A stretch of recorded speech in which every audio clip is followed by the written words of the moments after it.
Semana que acaba, semana que começa. A semana que terminou foi uma semana onde a volatilidade voltou, isto entre tensões geopolíticas, bancos centrais, dados económicos e ainda a época de resultados empresariais a continuar em força. Foi uma semana que começou ainda debaixo da turbulência que foi o fecho da semana anterior, principalmente no mercado dos metais, com o ouro e a prata a sofrerem fortes desvalorizações e o dólar a voltar a negociar em ganhos. Isto numa semana que começou com as atenções voltadas para as negociações entre os Estados Unidos e o Irão, que acabavam por colocar mais alguma volatilidade no mercado, principalmente nos mercados energéticos, no mercado do petróleo. Por outro lado, estávamos atentos aos dados económicos, principalmente para os dados do emprego nos Estados Unidos. O Bureau of Labor Statistics acabou por anunciar que não iria divulgar o seu relatório do emprego devido ao shutdown parcial com que a semana também tinha iniciado, ou que a semana anterior tinha terminado e esta semana tinha iniciado. Mas ainda assim tivemos vários dados do emprego para analisar. Tivemos os dados privados da ADP, que saíram bastante abaixo do esperado, mas principalmente os dados da JOLTS, os dados das vagas de emprego, que caíram para mínimos dos últimos 5 anos, ao caírem para 6,5 milhões de vagas de emprego, das cerca de 7 milhões que foram anunciados no mês anterior. Por outro lado, os Challenger Job Cuts, que dá de alguma forma a ideia das dispensas das empresas de trabalhadores, acabou por mostrar também um número recorde, um número de 108 mil cortes no emprego, ou seja, o pior mês de janeiro. Normalmente o início do ano vem sempre, é bastante pesado neste tipo de indicador. Ainda assim foi o pior número dos últimos anos. Temos que recuar até janeiro de 2009 para termos um mês de janeiro tão mau quanto este. Por outro lado, tivemos na inflação, na Europa, a inflação a ser divulgada, onde caiu também dos 2,1% para 1,7%, com os preços a nível mensal caírem de 0,5%. Isto, ou seja, abaixo ligeiramente das estimativas do mercado.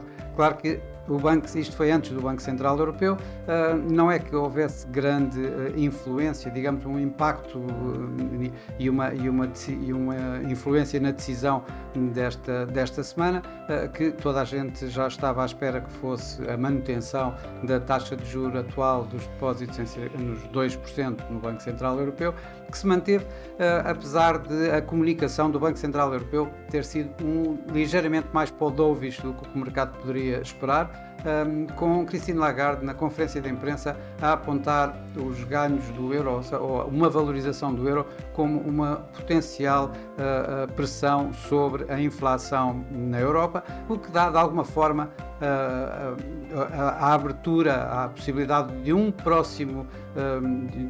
uma próxima alteração de taxa ser mais um corte de taxas do que propriamente uma subida de taxas. Bom, mas na prática o que isto acabou por dizer é que as expectativas que poderiam haver de um próximo aumento de taxas de juros por parte do Banco Central Europeu para já foram afastadas.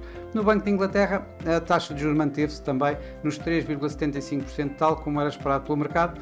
No entanto, a votação foi mais uma vez apertada, mais uma vez o governador Bailey teve que o seu voto decidir para que lado seria a votação neste mês, acabou por votar para a manutenção, portanto 5 votos a favor da manutenção de taxas e 4 para uma queda. Foi um pouco mais dovish do que era esperado também, e daí as pressões sobre a Libra. Já na Austrália, o RBA subiu as taxas de juros como de alguma forma esperada pelo mercado em 25 pontos base. Teve um posicionamento um pouco mais hawkish talvez do que o mercado propriamente esperava, e isso acabou por levar novamente a ganhos do próprio dólar australiano. No México, o Banco do México deixou a sua taxa inalterada nos 7%, parando, digamos, aquela que tem sido um ciclo de cortes de taxa de juros que tem vindo a haver nos últimos meses. Por outro lado, tivemos aqui assim também uma época de resultados uma vez mais fortes, resultados acima inclusive do que esperado pelos mercados. No entanto, continua a haver os receios de sobreavaliações das empresas, principalmente do setor tecnológico, o que levou a algumas pressões sobre os mercados, isto principalmente da Amazon, que foi, digamos, a grande perdedora, que depois de apresentar resultados também ligeiramente acima do esperado, acabou por anunciar fortes investimentos em inteligência artificial para 2026, cerca de 200 mil milhões de dólares, o que levou os mercados a recearem exatamente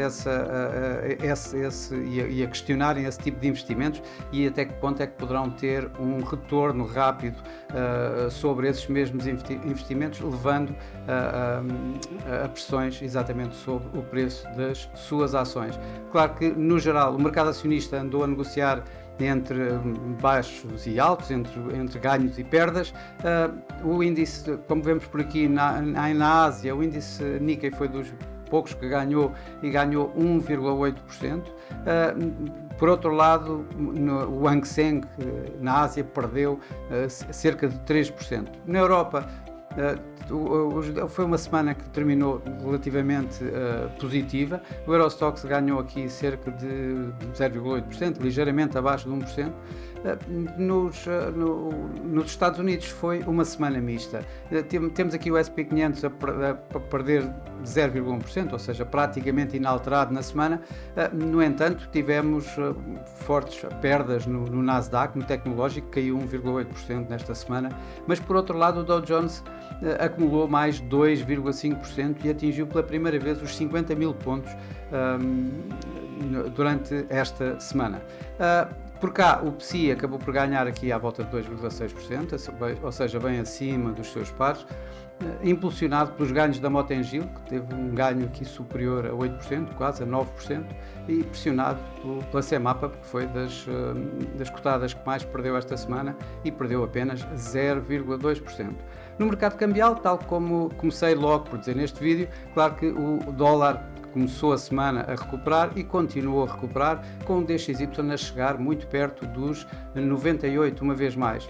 Isto quando o euro começou a semana a perder, mas manteve-se aqui à volta dos 1,18 face ao dólar, e o franco suíço continuou a negociar em torno dos recentes máximos, aproveitando, digamos, o seu estatuto de ativo de refúgio no meio de toda esta volatilidade.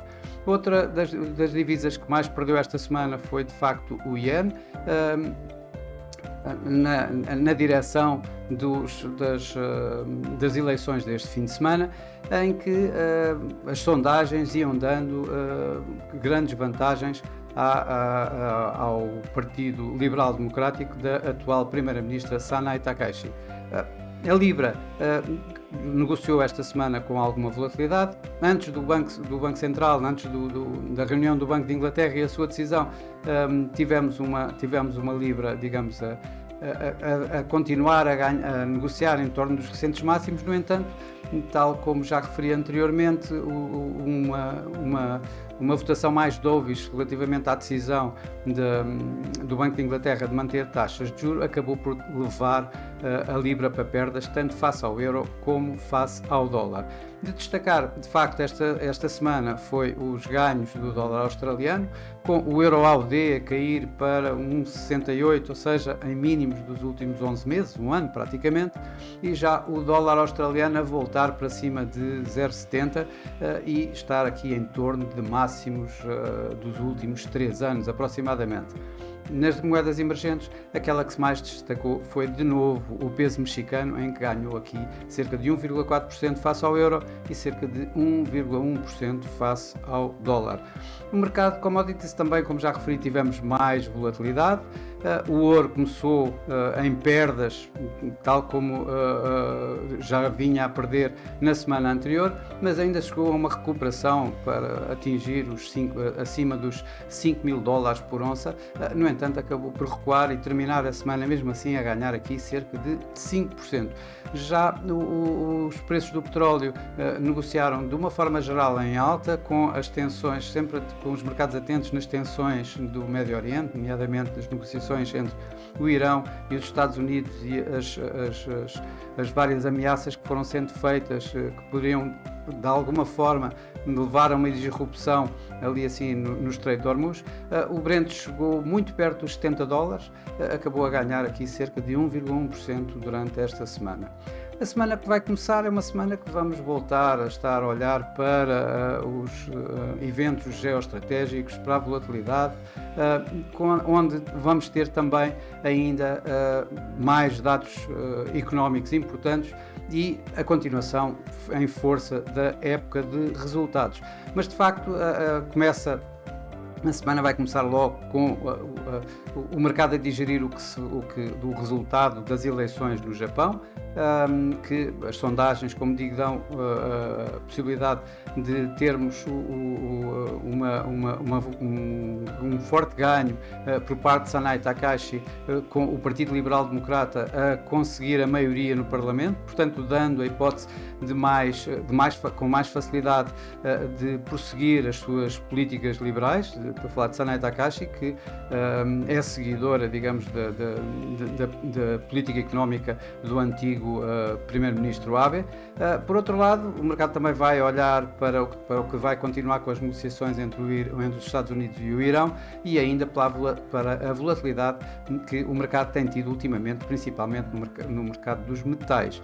Em dados económicos, na Europa teremos a segunda estimativa do PIB, que deverá, pelo menos são assim as previsões que o apontam, que deverá manter, digamos, a leitura preliminar de 0,3% de crescimento no último trimestre de 2025. Já nos Estados Unidos, digamos, a figura central vai ser o relatório do emprego, desta vez, que vai ser divulgado, depois do adiamento da semana que passou. Vamos ter os Non-Farm Payrolls, que o mercado aponta para que devam mostrar um crescimento dos postos de trabalho em cerca de 70 mil durante o mês de janeiro, com a taxa de desemprego a manter-se nos 4,4%. Vamos também ter ainda os dados da inflação nos Estados Unidos, onde é esperado que caia dos 2,7% para os 2,5% e a inflação subjacente dos 2,6% para os 2,5%. Por outro lado, vamos continuar aqui em força com a época de resultados, época esta de resultados que tem vindo a abanar bastante os mercados, principalmente no setor tecnológico. Esta semana vamos poder contar com mais algumas empresas de retalho, automóvel e de alguma tecnologia, como a McDonald's, a Ford, a Spotify, mas também a banca, com o Barclays, por exemplo, aqui na Europa. Bom, e para esta semana é tudo. Desejo a todos o resto uma boa semana, bons negócios, e eu, para mim, estarei por cá na próxima semana para mais um Semana que Acaba, Semana que Começa. Até lá!